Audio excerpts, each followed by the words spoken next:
Masuk ke ayat 6 surat Al-Baqarah. A'udzubillahi minasyaitonirrajim. Innal ladzina kafaru sawa'un 'alaihim a anzartahum am lam tundirhum la yu'minun. Kufur, sesungguhnya orang-orang yang tidak mau percaya atau kafir sama saja atas mereka. Apakah engkau beri peringatan kepada mereka ataupun tidak engkau beri peringatan, tetapi mereka tidaklah akan percaya. Pada ayat-ayat tersebut di atas telah ditunjukkan bahwa orang yang akan bisa mendapat petunjuk ialah orang yang bertakwa, yaitu orang yang telah menyediakan dirinya buat percaya.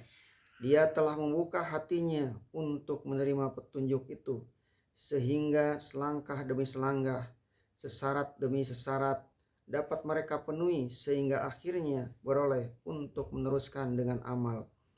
Pertama, amal beribadah sholat kepada Allah. Kedua, amal murah hati dan murah tangan memberi kepada sesama manusia. Namun, orang yang kafir sukarlah buat dimasuki oleh petunjuk itu. Apa arti kafir? Arti yang asli daripada kufur yang pembuatnya dinamai kafir ialah menimbuni atau menyembunyikan sehingga tidak kelihatan lagi. Disebut di dalam Al-Quran sendiri dalam surah Al-Hadid ayat 20, peladang yang menunggalkan benih, menanamkan benih, lalu menimbunnya dengan tanah sehingga benih itu terbenam di dalam tanah dinamai orang kufar. Kama sali ghaibi ajabal kufaro nabatuhu, sebagai hujan yang menakjubkan pertumbuhannya itu bagi si penanam. Di sini kita melihat arti yang dalam sekali dari kalimat kufur itu, yakni bahwa di dalam hati sanubari itu ada kesediaan buat menerima kesabaran, atau lebih tegas lagi di dalam hati tiap-tiap manusia itu ada tampang buat mengakui kebenaran. Akan tetapi oleh si kafir, tampang yang bisa tumbuh dengan baik itu ditimbuninya, dikemukakan berbagai alasan kebenaran dengan berbagai cara. Namun bagi mereka sama saja, tidak ada yang mereka terima. Mereka telah mengkafiri suara hati mereka sendiri. Apa sebab orang menjadi kafir? Orang menjadi kafir kadang-kadang ia karena juhud, yaitu meskipun seruan yang disampaikan kepada mereka itu tidak dapat mereka tolak kebenarannya, tetapi karena mengganggu kedudukan dan perasaan tinggi diri mereka, kebenaran itu mereka tolak.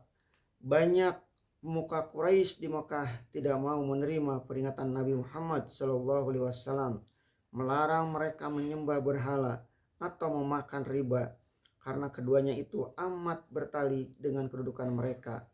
Pemuka-pemuka Yahudi di Madinah pun menolak kebenaran yang dibawa Nabi Muhammad SAW, bukan karena yang beliau serukan itu tidak benar, melainkan karena hasad atau dengki dan iri hati.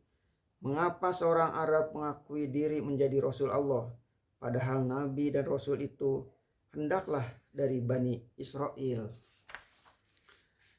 Raja Heraklius di Sam pernah menerima surat dari Rasulullah SAW yang mengajaknya memeluk Islam.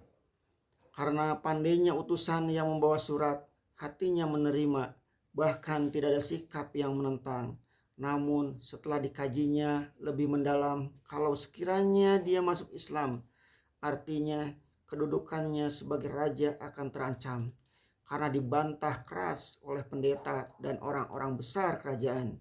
Dia pun akhirnya menyatakan tidak akan menukar agamanya, hanya berkirim ucapan selamat kepada Rasulullah SAW. Akan tetapi Kisra al-Buis, raja besar Persia, demi dibacanya surat yang dikirimkan Nabi kepadanya, dengan murka dan kesombongan dia merobek surat itu di hadapan utusan. Padahal tingkah laku yang demikian sangat melanggar sopan santun kerajaan. Sebab Dia memandang sangat tidak pantas orang Arab yang hina itu berkirim surat kepadanya sebagai orang yang sama kedudukan, padahal dia raja besar. Itulah beberapa contoh sikap kekafiran yang telah disambutkan orang kepada Rasulullah SAW.